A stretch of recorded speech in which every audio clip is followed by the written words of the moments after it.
Welcome to a galaxy where power doesn't come from ancient prophecies or chosen bloodlines. Power belongs to the factions that own the transit gates, hold the planetary debt, and decide which laws apply today. You play an expendable operative trying to survive the fallout. This is The Last Accord V2.5. It's a narrative-driven tabletop role-playing game built around a fractured political landscape, highly volatile ancient technology, and the constant pursuit of institutional leverage. Reading a rulebook only tells you half the story. To see how these mechanics actively apply pressure at the table, we need to examine an operation in progress. Let's look at a live, high-stakes mission from the game's starter module to see how the system forces players into terrible choices.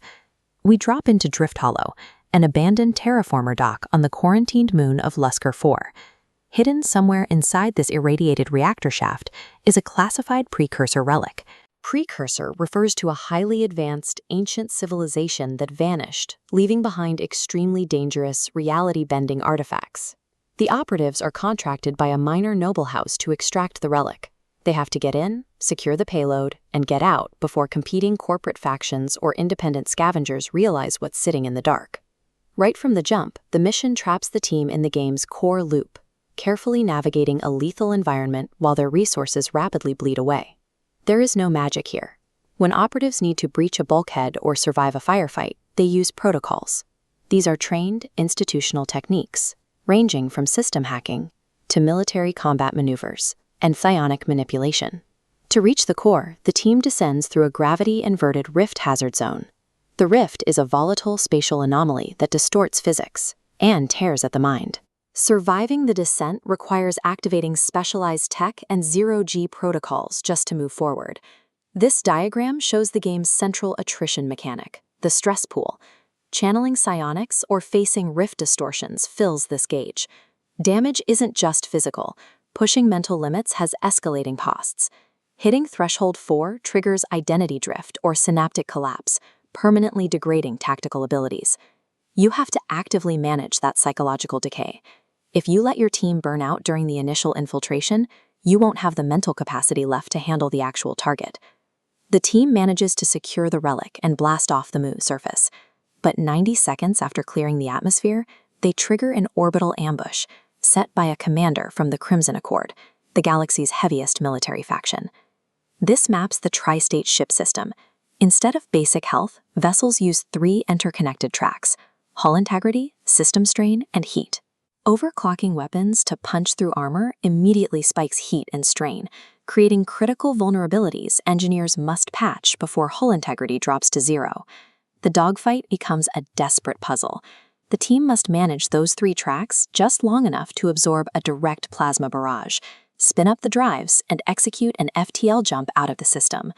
Every console station matters. Ship combat forces the entire crew into a tight, collaborative balancing act, where a single greedy maneuver can melt the engines or crack the hull. Behind the screen, the Game Master isn't throwing random hit points at the players. They are executing a specific design philosophy to slowly bleed the crew dry. This chart illustrates the RIP attrition cycle. GMs spend enemy RIP to drain 3 player pools: hit points, stress, and protocol burn rate. Tactical tags define how. Heavy units chew hit points, while psion tags bypass armor, striking the stress pool directly. The RIP system gives the Game Master precise mathematical control over the tension. Every single skirmish chips away at the operative's endurance, ensuring that the cost of survival is felt long after the guns stop firing. The crew arrives at the drop-off point with the relic, finding 2 rival faction representatives already waiting by the airlock. They don't have time to debate. A heavily mutated, rift-corrupted scavenger is actively tearing through the blast doors right behind them, putting a strict 3-minute clock on the negotiation. This forces an immediate interaction with the faction reputation system, the engine that drives the long-term consequences of the entire campaign. This decision maps out immediately. Handing the relic to House Veyron secures a major payout and heavy military gear, but causes a permanent reputation hit with the Eclipse Archive, losing access to high-tier research and ancient technologies. Or they can take the wildcard option. Attempting to play both factions against each other triggers a massive sector-wide political standoff. It's a highly dangerous play that instantly rewrites the Game Master's campaign arc for the next 10 sessions. Pulling a trigger is easy, but securing institutional leverage, knowing who you're angering, is how you actually survive. The ancient treaties are broken, and the precursor vaults are waking up. Out here, the only things that truly matter are who you owe, who you burn, and who you manage to save. Build your operative and enter the fray. Download the Last Accord V2.5 core rulebook and the Ashes of the Accord starter module today.